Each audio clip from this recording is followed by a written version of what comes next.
बिस्मिल्लाहिर्रहमानिर्रहीम, अस्सलाम वालेकुम। आप देख रहे हैं SSTV और मैं हूं शाहिद सकलैन। कल 1 सितंबर है और कल का जो दिन है वो शरीफ फैमिली के लिए काफ़ी अहमियत का हामिल है।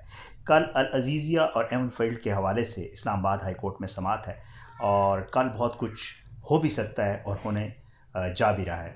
इस हवाले से बात करने के लिए आज मैं मौजूद हूँ सदीक जान साहब के पास। सदीक जान, बहुत बहुत शुक्रिया, आपने मेरे लिए वक्त निकाला। पहला मेरा सवाल जो है वो मुझे ये बताएं कि कल का जो दिन है वो नवाज़ शरीफ के वकला के लिए कौन सा एक मुश्किल और कड़ा मरला हो सकता है कल के दिन में?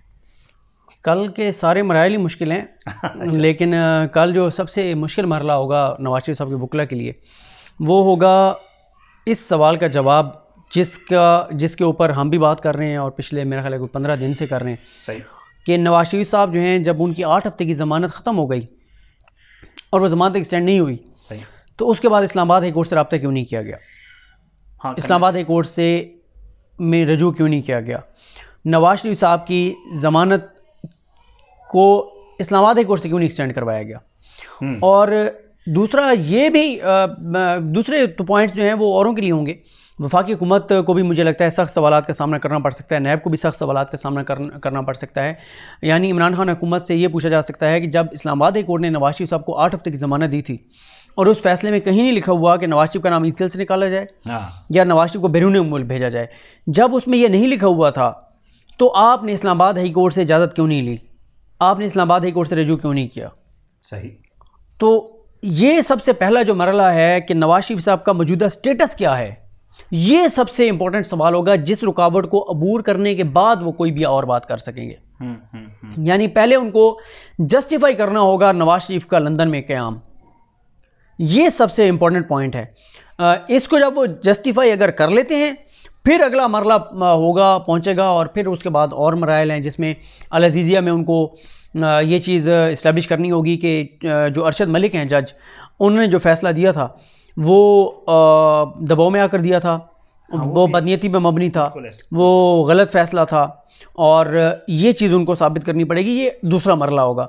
लेकिन पहले जब हम आज से अगर आप ऐसे कहें कि अगर 1 माह पहले तक हम बात करते तो हमारी नज़र में यही होता कि पहला मरला जो है वो अरशद मलिक साहब के का मामला होता, उनकी वीडियो होती और हम अगर ये 1 माह पहले की बात कर रहा हूँ और जब केस लगता तो उस दिन हमारे लिए सरप्राइज़ होता अगर जजेस वो सवाल उस दिन उठाते, यानी 1 सितंबर को, जो कि अतर मिनल्ला से पहले उठा चुके हैं, कि उनका ये कहना chief justice Islamabad high court का और आमिर फारूक साहब उनके साथ बैठे थे। सही। ये बहुत इंपॉर्टेंट है कि कल जो समाअत होने जा रही है वो जस्टिस मोहसिन अख्तर कियानी साहब और जस्टिस आमिर फारूक साहब करने जा रहे हैं। जिस दिन अतर मिनल्ला साहब ने ये सवाल उठाया कि नवाज शरीफ साहब जो हैं वो 8 हफ्ते की ज़मानत पे गए थे तो वो तो अब स्कॉन्डर हो चुके हैं। यही बात मैं आपसे कहने लगा था कि ये बात कोर्ट में पहले भी हो चुकी है, वही ना, इसलिए। और उस दिन आमिर फारूक साहब बैठे थे।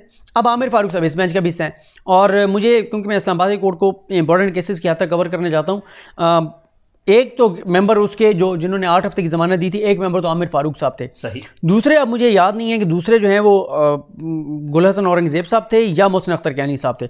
अगर मोहसिन अख्तर कियानी साहब थे फिर दोनों जजेस वही हैं, ठीक है, दोनों जिन्होंने 8 हफ्ते की ज़मानत दी थी और वो इसमें सब एक्सपोज होंगे, यानी वफाकी हुकूमत को भी एक्सपोज होगी पंजाब हुकूमत के हवाले से। अच्छा, पंजाब हुकूमत का इतना कसूर नहीं है। सही। पंजाब हुकूमत बच जाएगी, उस्मान बुज़दार सरकार इसलिए बच जाएगी कि बुज़दार सरकार ने नवाज शरीफ की ज़मानत की दरख्वास्त मुस्तरद करके और इस्लामाबाद हाई कोर्ट को लेटर लिख दिया था। हाँ, ये हुआ था, बिल्कुल बिल्कुल कि जी हमने नवाज शरीफ की ज़मानत की दरख्वास्त मुस्तरद कर दिया है, हमने ज़मानत को एक्सटेंड नहीं किया और वजह भी बता दी थी सारी कि जी ये रिपोर्टें नहीं दे रहे, ये मामलात हैं, हम मुतमईन नहीं है, लिहाजा हम इनकी जो ज़मानत है वो एक्सटेंशन की दरख्वास्त जो है वो मुस्तरद कर रहे हैं। सबसे ज़्यादा जो है वो नैब पे सवाल आएगा, सबसे ज़्यादा, कि नैब के नवाज शरीफ साहब मुल्जिम और मुजरिम थे। हाँ, नैब ने क्यों रब्ता किया?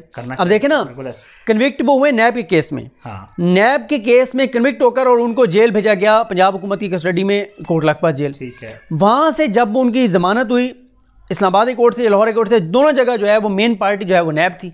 ठीक है, और नैब खामोश है। अच्छा, अब जब ज़मानत मुस्तरद हो गई तो सबसे पहले तो नैब को जाना चाहिए था अदालत में कि हमारा बंदा था। हाँ, चला भी गया है और कैसे चलिए वो बाहर तो चला गया। चलो वो तो एक अलग मामला है, वो तो बड़ी लंबी एक गेम है। लेकिन नैब को जाके ये कहना चाहिए था कि हमारा बंदा था, हमारा मुजरिम था, हमने कन्विक्ट कराया था। हाँ। हमारा मुलजिम भी था, नैब के मुजरिम भी थे, मुलजिम भी थे, अलग अलग रेफरेंस पे, बिल्कुल ठीक है। मुलजिम चौधरी शुगर मिल्स केस में थे और मुजरिम अल अजीज़िया में थे। तो हमारे ये मुजरिम है, ज़मानत इनकी एक्सपायर हो गई है और ये वापस नहीं आ रहे। हाँ, ये नैब को जाना चाहिए था। और ये ध्यान में रखें 8 हफ्ते के लिए उनको जमानत दी थी, उनकी जजमेंट नहीं सस्पेंड हुई थी। ठीक। हाँ, ये जैसे एवन फील्ड में जजमेंट सस्पेंड है ना, बिल्कुल ऐसे, और वो जमानत पर है ऑन मेरिट्स। ठीक है। ऑन मेरिट्स यानी केस के मेरिट्स के ऊपर, ये टेक्निकल लैंग्वेज है। वो लोग अक्सर जब हम मेरिट्स के ऊपर कहते हैं तो लोग समझते हैं कि वो जो ये होता है, ये दूसरा मेरिट, ये दूसरा मेरिट नहीं, ये कोर्ट लैंग्वेज में मेरिट्स के ऊपर कह रहा हूँ। तो ये सबसे पहली रुकावट होगी और बड़ी मुश्किल होगी जिसको अबूर करना होगा। अच्छा, मैं अब अगला सवाल पे आता हूँ। वो ये है कि नवाज शरीफ साहब ने जवाब भी जमा करवाया, इस्तिस्ना भी मांगा है कि मैं मतलब नहीं आ सकता, मेरे ये मसाइल हैं, पूरा उन्होंने एक जवाब जमा करवाया। मुझे ये बताएं कौन से वो झूठ हैं जो उन्होंने उस जवाब में बोले हैं। नवाज शरीफ साहब जो है उन्होंने, मेरा ख्याल है कि 3 बड़े झूठ जो हैं वो बोले हैं। सही 3 बड़े झूठ उन्होंने बोले हैं। सबसे पहला झूठ तो उन्होंने ये बोला है कि वो बहुत शदीद बीमार थे। हाँ। और इलाज के लिए वो बाहर गए हैं। ठीक है, ये सबसे पहला झूठ है। और इस झूठ को एक्सपोज किसी और ने नहीं, नवाज शरीफ साहब ने खुद अपने अमल से किया है। यानी यहाँ से कह के गए कि बहुत शदीद बीमार हैं, बहुत अलील हैं, और डॉक्टर्स ने कहा कि किसी लेटेस्ट टेक्नोलॉजी के हॉस्पिटल में दाखिल कराएं, लेकिन वहाँ जाके नवाज शरीफ साहब किसी हॉस्पिटल में दाखिल नहीं हुए, कोई इलाज नहीं कराया। ये नवाज शरीफ साहब का जो है वो पहला झूठ है। दूसरा झूठ वो इसी से वाबस्ता है, वो ये है कि उनका ऑपरेट आज तक क्यों नहीं हुआ। तो वो कहते हैं इसलिए नहीं हुआ कि कोविड जो है वो आ गया था। बिल्कुल। उस पर मैं अपनी जो लास्ट वीडियो है उसमें तफसील से बात कर चुका हूँ, क्योंकि आपको याद है नवाज शरीफ साहब ने अजीब फरमाइशें रख दी थी कि मेरी बेटी आएगी तो मैं इलाज कराऊंगा। हाँ, बिल्कुल। और ये होगा वो होगा। फिर आपको एक और चीज़ याद होगी, एक दिन राना सनाउल्लाह साहब ने कहा कि दुआ करें कल नवाज शरीफ साहब की ना ऑपरेट है। बिल्कुल ऐसे। डॉक्टर अदनान का ट्वीट आया कि कोई ऑपरेशन नहीं है। फिर आपको याद होगा मरियम औरंगजेब साहब ने एक बार बताया कि नवाज शरीफ साहब का ऑपरेट इसलिए नहीं हुआ कि क्रिसमस की छुट्टियाँ। बिल्कुल ऐसे। ठीक है। अब नवाज शरीफ साहब ने जो झूठ बोला है वो ये बोला है कि जी वो कोरोना आ गया, कोरोना तो फरवरी में आया वहाँ पे।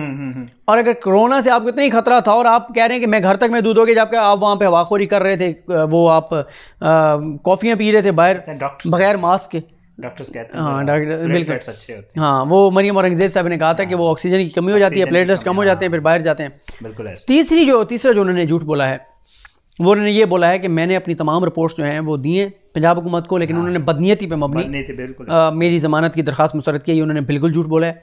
उसकी रीज़न ये है कि नवाज शरीफ साहब ने 4 रिपोर्ट्स ऐसी हैं जिसका जिक्र है पंजाब हुकूमत की रिपोर्ट में, जवाब में ख़त में, कि 4 ऐसी रिपोर्ट्स हैं नवाज शरीफ साहब की जो कि नहीं दी गई पंजाब हुकूमत को, जो पंजाब हुकूमत मांगती रही है। उसमें से सबसे इंपॉर्टेंट जो है वो गैस करें कौन सी थी?